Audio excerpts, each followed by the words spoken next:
श्री राम साथियों, आज कथा का तीसरा दिवस प्रारंभ हो चुका है। आइए आपको चलिए दिखाते हैं कथा हो रही है यहाँ सामने।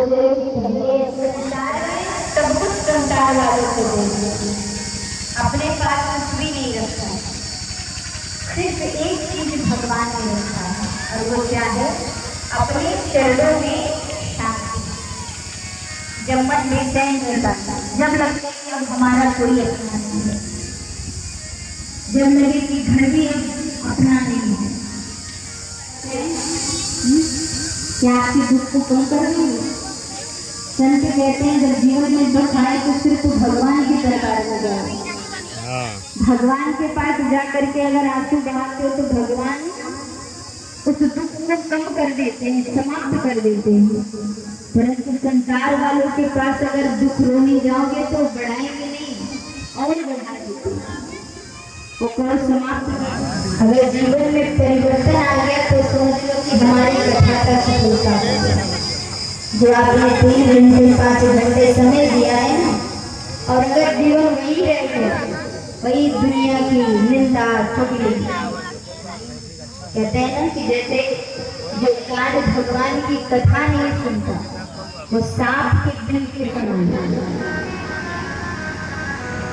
राजा परीक्षित एक बार भ्रमण करने के लिए निकलते हैं तो उन्होंने देखा कि काला काला सा भयंकर व्यक्ति जो गौ माता को मार रहा था बड़ी बेरहमी से, और मारते मारते 3 पैर का कर दिया, और सामने उसका बछड़ा देख देख के रो रहा था। राजा परीक्षित रथ से नीचे उतरते हैं। राजा परीक्षित ने कहा, तुम कौन हो? मेरे सामने आओ। संसार को दिखाने के लिए लोग क्या कुछ नहीं कर सकते, परंतु कभी धर्म कर्म में कभी दान आप लोग किए हो? नहीं।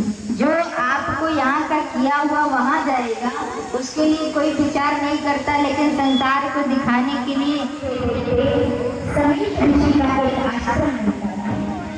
राजा परीक्षित समीप ऋषि के आश्रम की ओर पहुंच जाते हैं, जहाँ पर नेत्र को बंद करके भगवान का ध्यान कर रहे।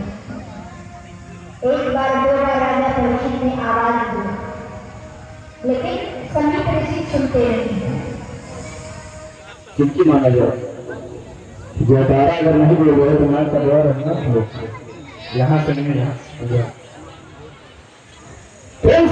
चंडी महायज्ञ की आगे अरे देखो माइक जो बोल दी पीछे वाला की है